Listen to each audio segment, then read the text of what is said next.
Okay, and can you hear me now? Hopefully you can hear me now. How's that? Can you hear me now? I think so. I think I fixed it. I'm seeing the little moving green line. So I'm sorry about that. Just rushing to make sure everything's working. And I can see that okay, I can see why. I have to add another video capture this morning. I can't wait to be in my new studio where I can really set up everything we need. Oh, I know why. Oh gosh, you guys are gonna laugh. See this? I forgot to plug it in.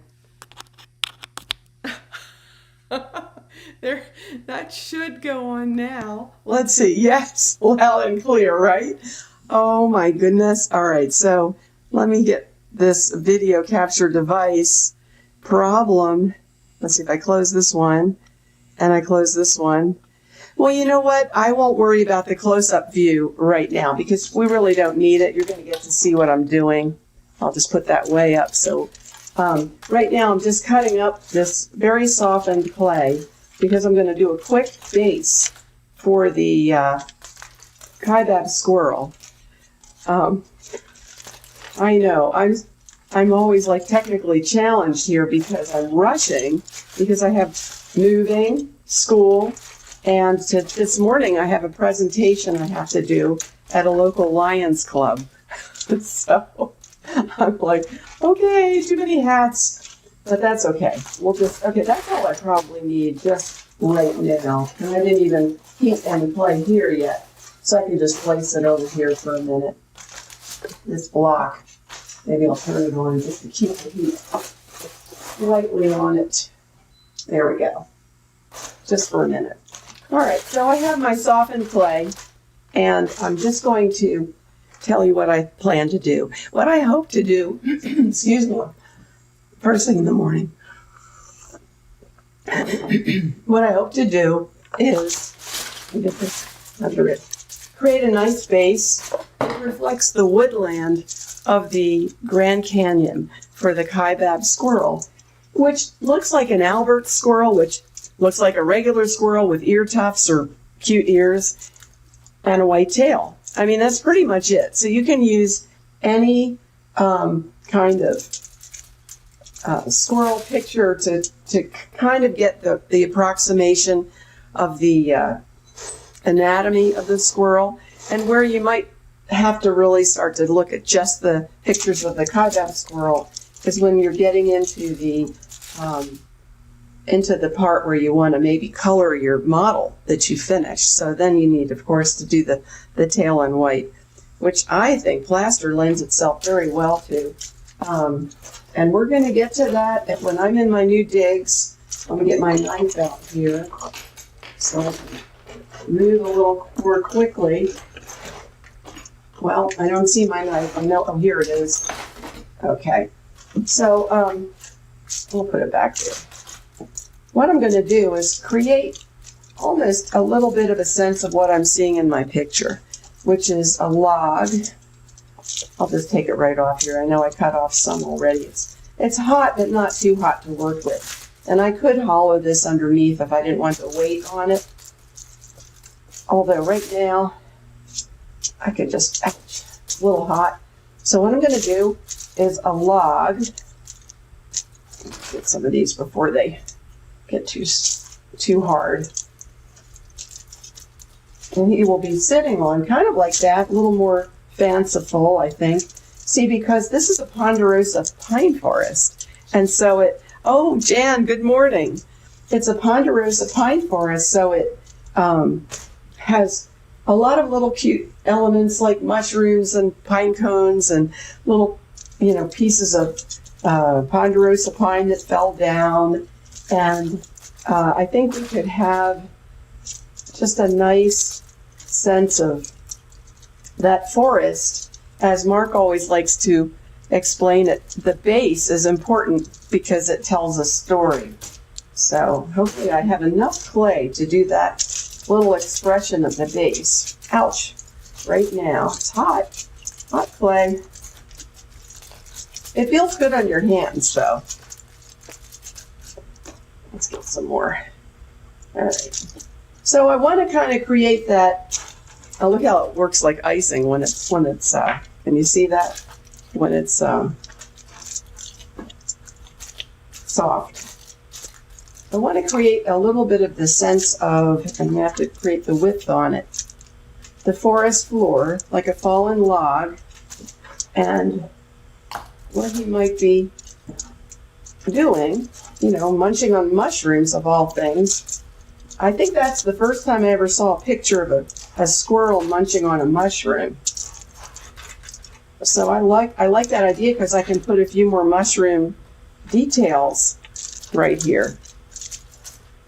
So I might do a very rough kind of piece of ponderosa pine wood. I don't know if anybody here has ever been to the Grand Canyon, but the north rim of the Grand Canyon is the only place these creatures exist. And the first time I saw it, we went up there for a camping trip a few years ago, and I was shocked with how cool they look. They look. I'm from Pennsylvania in the United States originally, and we had gray squirrels everywhere, and they look pretty much the same, and size-wise they are too. Maybe it's a little small, but that white tail is pure white. And the first time I saw it, I went, "Wow, look at that!" I was like a little kid chasing the squirrel with my camera. So I have those pictures somewhere, but certainly not really great pictures. The close-ups aren't really what I'm needing for this project. So he needs a little more for his foot to go on there. This is the log. So this is a log on the forest floor. None of this is refined. Just so you know, this is all very rough. Oh, and before I forget, so I decided to go to the same level of roughness on the tail because I just want to be able to refine it all at once. So I kind of finished it to that degree. I need to create a pin kind of effect where I pin it here with my armature. I can just stick it on there for a minute. So you can kind of get the idea. Oh, the north rim. Okay, Frank and Jackie, it's really magical. It's 1,000 feet higher than the south rim. So when you're over on the north rim, you can look across and see all the way to the San Francisco peaks of Arizona. It's really, really cool. So anyway, back to our story and my mess I'm making here. A good mess, of course, I hope. Bring that back where you can see it. So you can see where this is heading.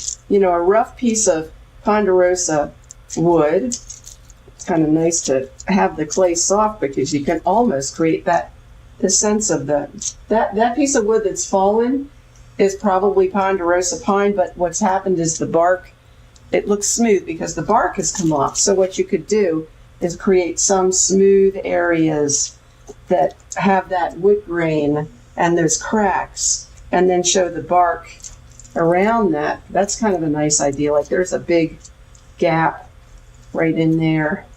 That's kind of neat. And then have the bark like layering over top of things like that. So wood is a lot of fun to do because you have such creative freedom with making wood. I mean, just say you're a wood like Mark. You could say I'm a wood carver and just carve wood. I mean, I guess that's not a great idea, but anyway, so now he's on a piece of wood, and then maybe I would cut it here and make the like the grain that goes inside here, And now, or I could extend it. You know what? I think I will because I'm thinking of the mushrooms. Look how, now this feels great. This is good. So I'm going to extend that a little because I want to have a little more of a mushroom garden that he's picking out his mushrooms from. And I don't know what kind of mushroom this is, so I should really look that up. But let's make a more believable piece of wood here. This is the fun part where you can just kind of imagine, I talk about proportions and measuring for the model. And why? Because it makes this part, now you can imagine that this is a real scenario. It has a real feeling. And that's what makes it great. So, okay, how about adding, I could add pine cones. They're a little harder to make, take a little more time. Or I can just start with the mushroom garden here a little bit. And, it looks like a plain, like what you've always imagined, like cremini mushrooms in the store, in the supermarket. You could buy mushrooms and take a look at them if you wanted to observe them or pick them out of the forest to kind of don't eat them. At least I'm not the one to identify mushrooms to eat. I know people who do that for a hobby. I don't know. I seriously think I'll just buy them in the store. Okay, so, I might want to add some of these details, and this might require armature. It might also require that you think through your mold making process. I'm not sure how that would look or go at this point. I'd have to play with that, but it gives a little more believability. And then if you really want to get fancy, let's see, I think another little mushroom would be good here, little button mushroom. You know how they start out. Oops, there goes my tail. Like I said, I'm going to get my armature out and pin that tail so that, see, I haven't even worked on the other side yet. I just built it up, but I didn't actually work on it. But what I'll do is I'll have a pin so that ready, so I can take it off, work on it, and put it right back where it goes. So, okay, I'm getting lost here a little bit. It's almost time to stop. And then Friday will be our last day until I have a serious interruption where I just cannot do it. Everything's going to be packed away after Friday, my table included, my magic table, and I'll explain that idea in the future, what that means. This is a magic table. And there we go. So you can have a little, a little bit of a scene. I might put something here too. I'm not sure if that's exactly balanced looking right now, but there's lots of ideas, lots of possibilities. But anyway, so we're moving next week, and then I'll be back the following week. So Friday will be our last day. I'll try to refine this a little more, kind of in an all-over way, so that we have a finished something by Friday. And then my goal is to really refine it as we go forward, as soon as my school's out, as you guys know. All right, so I'll let you all go, and it's 8:15. Thank you so much, Jan, Frankie, Frank and Jackie, Mark. I know that Cindy would like to be here, but she's busy at 5 o'clock where she is. But I know she looks later. And thank you all so much for being here. I really appreciate it. See you Friday.